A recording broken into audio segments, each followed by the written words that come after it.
အခြေခံအင်္ဂလိပ်စကားပြောဒီနေ့က page 10နဲ့11သွားမယ်နော်စာမျက်နှာ30နဲ့17သွားမယ်နော်ဒီစာကြောင်းရဲ့အထက်မှာတဲ့လက်မှတ်ထိုးပါတဲ့ဒီစာကြောင်းရဲ့အထက်မှာလက်မှတ်ထိုးပါဆိုတော့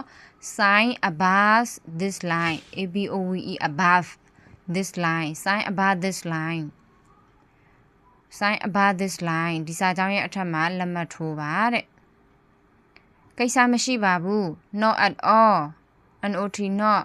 not at all ကိစ္စမရှိပါဘူးတဲ့နောက်ပြီးတော့နောက်တစ်ချောင်းကျတော့ကိစ္စမရှိပါဘူးအရေးမကြီးပါဘူးပေါ့နော်အဲဆိုလို့ရှင် it doesn't matter it doesn't matter it doesn't apostrophe doesn't matter it doesn't matter ကိစ္စမရှိပါဘူးအရေးမကြီးပါဘူးပေါ့နော်မင်းအလေးချိန်ဘယ်လောက်လဲတဲ့ how much do you weigh how much do you weigh မင်းကိုအလေးချိန်ဘယ်လောက်လဲပေါ့နော်အဲ့လိုမျိုးမေးတာ how much do you weigh မင်းကိုအလေးချိန်ဘယ်လောက်လဲမင်းအလေးချိန်ဘယ်လောက်လဲအဲ့ဆိုလို့ရှင်ငါ weight တက်လာတယ်အဲ့လိုမျိုးပြောမယ်ဆိုလို့ရှင် I gain I gain weight I gain weight I gain weight ငါ weight တက်လာတယ်နောက်ပြီးတော့ how it is going how it is going အခြေအနေဘယ်လိုလဲ how it is going အခြေအနေဘယ်လိုလဲကိုနဲ့တငယ်ချင်းအချင်းချင်းနဲ့ပြောကြတာပေါ့နော်လောက်တာလောက်ပါ just do it လောက်တာလောက်ပါ just do it လောက်တာလောက်ပါတခုခုအလုပ်လုပ်ဖို့တိုင်မိနေဆိုလို့ရှင်ကောင်းတဲ့အလုပ်ဆိုလို့ရှင်လောက်တာလောက်ပါပေါ့နော်တငယ်ချင်းအားပေးတာအဲ့လိုမျိုး just do it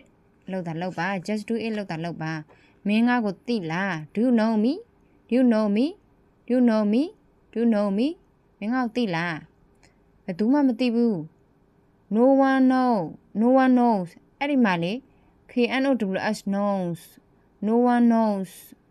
no လို့ knows လို့အဲ့အတန်ထွက်အကြားတန်လीနော် no one knows no one knows no one knows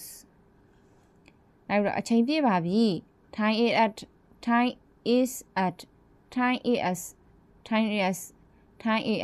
အချိန်ပြည့်ပါပြီ time is အချိန်ပြည့်ပါပြီဒီစာဖိုက်ကိုဖတ်ပါ read this passage read the passage read the passage ps passage read the passage တခြားရှိသေးလား anything else else anything at တခြားရှိသေးလားပစ္စည်းတစ်ခုခုဝယ်ရဆိုလို့ရှိရင်ဒီလိုမျိုးပေါ့နော်အယောင်ရွေးတာတို့အဲ့လိုမျိုးတခြားအယောင်တွေရှိသေးလားတခြားပစ္စည်းတွေရှိသေးလား anything at တခြားအယောင်တွေရှိသေးလားပေါ့နော်ဒါဆိုလို့ရှိရင်ပြန်ပြီးတော့နောက်တစ်ခေါက်ဖတ်ပြမယ် sign above this line sign above this line ဒါလက်မှတ်တွေထိုးတာပေါ့နော်တခုခုစာချုပ်တွေချုပ်တဲ့ခါမှာ not at all ကိစ္စမရှိပါဘူး not at all ကိစ္စမရှိပါဘူး